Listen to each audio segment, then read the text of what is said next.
इस स्टोरी की डिमांड हमारे सब्सक्राइबर समीर खान और हेमंत जाटव जी ने की थी। तो चलिए इस स्टोरी पर चलते हैं। एक ऐसा जिन जिसे कई पीढ़ियों से एक कोठरी में बंद करके रखा गया था, पर शायरा की नादानी से वो जिन एक बार फिर से आजाद हो गया। और फिर जो उसने शायरा के साथ किया वो दिल दहला देने वाला था। आखिर क्या किया था उस जिन ने शायरा के साथ, ये जानने के लिए देखिए एक आशिक जिन की पूरी कहानी। एपिसोड की शुरुआत होती है और हम शायरा को अपने बुआ से तैयार होते हुए देखते हैं। बस शायरा कहती है, हज्जन बुआ, मैं जब भी अपने खुले बालों में होती हूँ तो मां मना करती है कि बाल सुखाते हुए बाहर मत जाओ, छत पर मत जाओ, ये करो वो करो, जैसे कि हम इस दुनिया में सिर्फ निकाह कराने आए हैं। पर हज्जन बुआ कहती है, फातिमा बिल्कुल ठीक कहती है, हर माँ अपने बच्चे की फिक्र करती है क्योंकि खूबसूरत लड़कियों पर जिन आशिक हो जाते हैं। तुमने तो सुना ही होगा कि हमारी हवेली की कोठरी में एक जिन कैद है जिसे हमारे पुरखों ने कैद किया हुआ है। या शायरा कहती है कि हाँ, हम बचपन से सुनते आए हैं कि हमारे घर में एक जिन कैद है। आप भी हर जुम्मे के दिन पकवानों को उस कोठरी में रख देती हैं और अगले जुम्मे वो प्लेट खाली मिलती है, पर वो कोई चूहा वगैरह भी तो खा सकता है। पर मैं इन सब पर विश्वास नहीं करती। जिसे मैं देखती नहीं उसे मैं मानती नहीं। पर बुआ कहती है, ये सच है, ये सब वो जिन ही खाता है। एक वजीफा है, अगर उसे 41 बार पढ़ा जाए तो किसी भी जिन को काबू में किया जा सकता है। और हज्जन बुआ उस वजीफे को शायरा को बता देती हैं और अब शायरा किसी भी तरह अपने घर में कैद उस जिन को काबू में करना चाहती थी। उस जिन को काबू करने का भूत सवार हो गया था उस पर और वो सीधा घर वालों से छुपते हुए उस कोठरी में चली जाती है जहाँ वो जिन कैद है। और शायरा उस वजीफे को पढ़ने लगती है, पर वो ये नहीं जानती थी कि उसके साथ अब क्या होने वाला है। और तभी वहाँ तेज तेज हवाएं चलने लगती हैं, फूलदान हवा में उड़ने लगते हैं। वहीं हज्जन बुआ को भी कुछ आवाजें सुनाई दे रही थी और वो भी उस कमरे तक पहुँच जाती हैं और वो शायरा को वो वजीफा पढ़ते हुए देख लेती हैं। पर इससे पहले कि वो उसे रोक पाती, गेट अपने आप ही बंद हो जाते हैं और एक जोर का धक्का हज्जन बुआ को लगता है। पर इससे शायरा का ध्यान भंग हो जाता है और वो वजीफा पढ़ना बंद कर देती है और उसके ऊपर उड़ रहे वो फूलदान उसके सर पर आकर गिर जाते हैं और वो बेहोश हो जाती है। पर वजीफा को पूरे 41 बार ना पढ़ पाना शायरा के लिए एक मुसीबत पैदा करने वाला था। और तभी कई पीढ़ियों से कैद वो जिन आजाद हो जाता है और शायरा को देखकर उस पर आशिक हो जाता है। वो इतनी खूबसूरत जो थी, वो जिन बेहोश पड़ी शायरा से कहता है, तुमने मुझे आजाद तो कर दिया, अब मैं हमेशा तुम्हारे साथ ही रहूंगा। और वो जिन शायरा को लगी चोट भी ठीक कर देता है। वही शायरा की मां फातिमा भी शायरा को ढूंढते ढूंढते उस कोठरी तक पहुंच जाती हैं, जहां उस कोठरी के दरवाजे खुले थे और हज्जन बुआ भी घायल पड़ी थी। फातिमा को काफी चिंता होने लगती है, ये किसने किया। जहां हज्जन बुआ बताती है कि शायरा अंदर है। और जब फातिमा कोठरी में जाती है तो शायरा गायब थी और वो अलमारी भी खुली पड़ी थी जिसमें वो जिन कैद था। जहां वो कहती है कि शायरा तो अंदर नहीं है और दोनों जाकर शायरा को ढूंढने लगते हैं। और जब शायरा उन्हें दिखाई देती है तो उनके होश उड़ जाते हैं। वो देखती हैं कि शायरा किसी दुल्हन की तरह सज धज कर खड़ी है और न जाने अकेले में किससे बात कर रही है, जिसे देखकर वो काफी घबरा जाते हैं। और फातिमा शायरा से पूछती भी है कि तुम दुल्हन की तरह क्यों खड़ी हो और किससे बात कर रही हो, और सबके मना करने के बाद भी आप उस कोठरी में क्यों गई।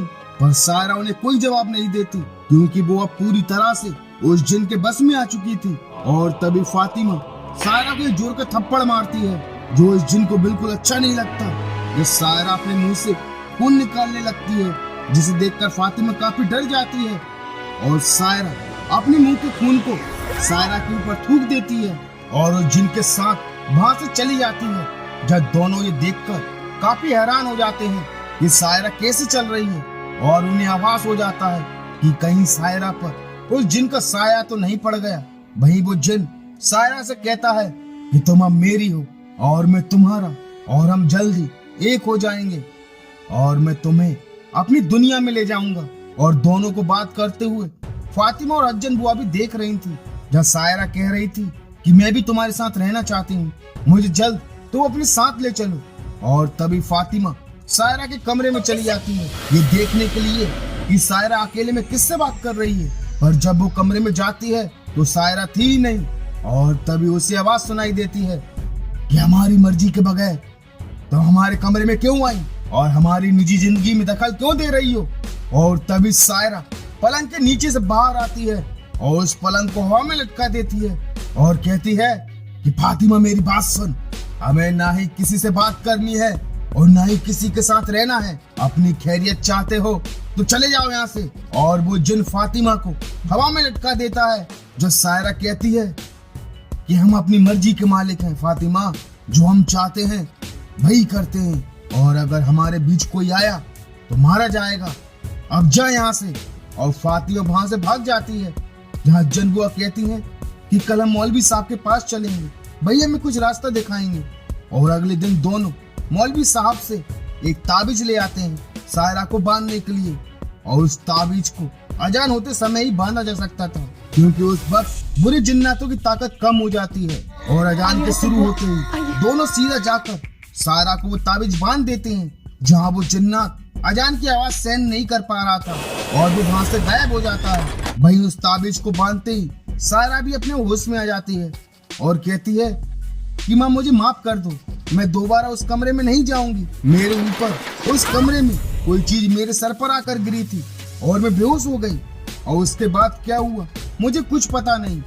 और उसी रात जब सभी सो रहे थे तो सायरा को उस जिन की आवाज सुनाई देती है, सायरा मेरे पास आओ सायरा। जब सायरा को समझ नहीं आता कि उसे इतनी रात को कौन आवाज लगा रहा है और वो उस आवाज का पीछा करते कमरे से बाहर चली जाती है।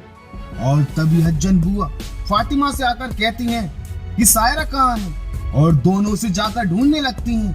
जब फातिमा को वो ताबीज दिखाई देता है और तभी सायरा कहती है, फातिमा इन ताबीज और टोटके से कुछ नहीं होने वाला, अब से सायरा का शरीर मेरा है, अब वो मेरे साथ रहेगी और मेरे साथ ही जाएगी। वहीं अगले दिन सायरा के अब्बू जब लखनऊ से वापस आते हैं तो वो सायरा के लिए चूड़ियां लाए थे और वो सायरा को आवाज लगाते हैं कि सायरा बिटिया कहाँ हो, देखो मैं तुम्हारे लिए चूड़ियां लेकर आया हूँ, जल्दी से तैयार होकर नीचे आ जाओ, तुम्हारे लिए लड़के वाले देखने आए हैं, आपका इंतजार कर रहे हैं वो लोग। पर तभी सायरा के अंदर का वो जिन कहता है, जावेद और मौत तेरा इंतजार कर रही है, तू मेरी सायरा का निकाह करवाएगा, मेरी सायरा का, तेरी हिम्मत कैसे हुई, सायरा सिर्फ मेरी है और मेरी ही रहेगी।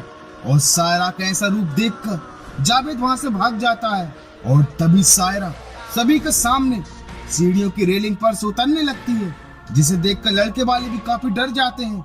जहाँ वो जिन कहता है, तू करेगा मेरी सायरा से निकाह, मारा जाएगा तू, मैं तुझे खा जाऊंगा। और वो उस लड़की का गला दबाने लगती है और बड़ी ही मुश्किल से वो उसे छुड़ाते हैं और डर कर लड़के वाले वहां से भाग जाते हैं। जहाँ वो जिन कहता है, तुम मेरी सायरा का निकाह किसी और से नहीं करवा सकते, कल जुमे रात के दिन सायरा हमेशा हमेशा के लिए मेरे साथ चली जाएगी। अब उनके पास सिर्फ एक ही दिन बचा था अपनी बेटी को बचाने के लिए और अब मौलवी साहब ही उनकी मदद कर सकते थे। और जब मौलवी साहब सायरा के कमरे में जाकर जब बाहर आते हैं तो वो बताते हैं कि वो जिन कई पीढ़ियों से इस कोठरी में कैद था, पर सायरा ने उस जिन को आजाद कर दिया। उसने वो वजीफा पूरा नहीं किया था, पर मैं पूरी कोशिश करूंगा सायरा को जिन से छुटकारा दिलाने का। कल ईसा की नमाज के बाद मैं आपके घर आकर उस जिन को अपने बस में करूंगा। और अब मौलवी साहब सायरा के कमरे में जाते हैं तो वो जिन कहता है, जब मैंने तुझसे मना किया था कि दोबारा यहाँ मत आना, फिर क्यों आया तू? तू अकेला सायरा को मुझसे छुटकारा दिलाएगा? मैं एक जिन हूँ, आसानी से तेरे काबू में नहीं आने वाला। पर मौलवी साहब अकेले नहीं आए थे, वो भी अपने साथ दो नेक जिन को लेकर आए थे। जो सायरा के अंदर का जिन कहता है, तू चाहे कुछ कर ले, मैं सायरा को नहीं छोड़ने वाला। जब मौलवी साहब दोनों जिन को सायरा को पकड़ने के लिए कहते हैं और मौलवी साहब कहते हैं, तेरे पास मौका है एक नेक जिन बनने का, छोड़ दे इस लड़की को, मैं तेरे लिए दुआ करूंगा ताकि अल्लाह की तेरे लिए रहमत हो।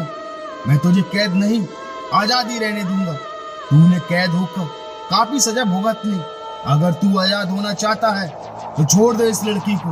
और मौलवी साहब उन दोनों जिन को सायरा को छोड़ने के लिए कहते हैं और वो जिन मौलवी साहब की बात मान जाता है और सायरा के शरीर से बाहर आ जाता है। जब मौलवी साहब कहते हैं, मगर याद रखना तुझे खुदा की रहमत तभी मिलेगी जब तक तू किसी और लड़की को इस तरह से परेशान नहीं करेगा और हमेशा खुदा की इबादत करेगा। जहाँ वो जिन मान जाता है वह मौलवी साहब कहते हैं, ठीक है अब तू आजाद है, चला जा वापस अपनी दुनिया में। और वो जिन वहां से चला जाता है और मौलवी साहब उन दोनों जिन्नों को भी जाने के लिए कहते हैं और सायरा को पूरी तरह से ठीक कर देते हैं और अल्लाह का शुक्रिया अदा करते हैं। और इसी के साथ एक आशिक जिन इस एपिसोड का दी एंड हो जाता है। तो दोस्तों, आपको ये स्टोरी कैसी लगी मुझे लाइक और कमेंट्स करके जरूर बताना। अगर आप फियर फाइल्स की और भी स्टोरीज को देखना चाहते हैं तो हमारे चैनल को सब्सक्राइब करना मत भूलना। तो मिलते हैं फियर फाइल्स की एक और दहशत भरी खौफनाक स्टोरी के साथ। And thank you so much for watching this video.